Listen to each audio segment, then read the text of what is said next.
I wanted to be a part of American Dream Builders because, quite honestly, I have been doing this kind of work for years. And the different thing about me is I'm usually behind the scenes. So my family lets me go and I'm out of town, but they don't really see what it takes to make this happen. And American Dream Builders will give me that opportunity to share it with my family. So I have a degree, a bachelor's degree in studio art from Santa Barbara, and I took that and started my career as a museum exhibit builder and designer. And when I was in the field, I had to collect things quickly, and then I had to document quickly, and then I had to get it home and rebuild those spaces, and then I had to install them. From that point, I went on to be an independent sculptor for Mattel. So I knew what deadlines were. And when I got my business started in 1996, I was able to start designing and doing interiors for people on the side. So I really started to get a feeling for people's homes and spaces and what they needed and what they wanted while I grew my own family, because at the time I had a 9-month-old at home. When a show came out, a renovation show, I realized that I might be able to marry all of my understandings into one place. And like everybody else does, I watched the show and thought, I can help them.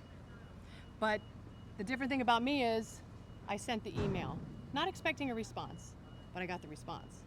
And I walked onto the set of a renovation show, and from that point on, for the last 10 years, I have been renovating homes, restaurants, bars, tattoo parlors, whatever it takes in the shortest amount of time possible.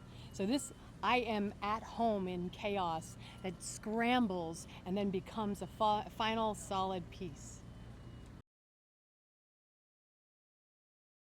The amazing thing about American Dream Builders is I get to work with other extremely talented people, and as a collective we come up with cool designs.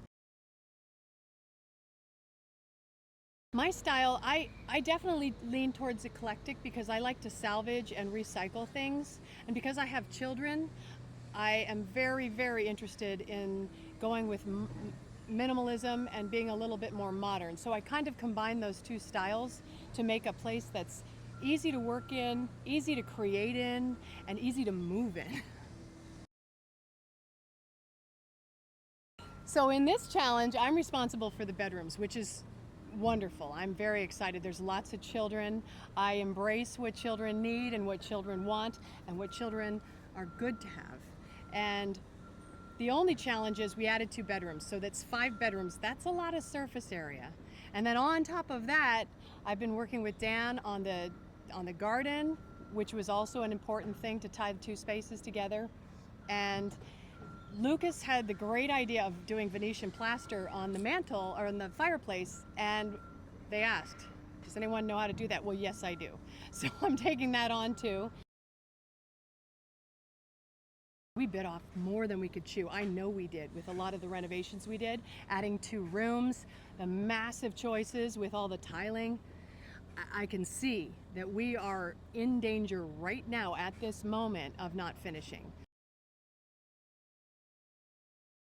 Each home that we get through and I feel good about, and I feel like I did everything that I know and understand about making a space beautiful and functional and a place to be creative. As long as I hit those marks, I will never lose, regardless of my position in this competition, because each family we help fills me up that much more.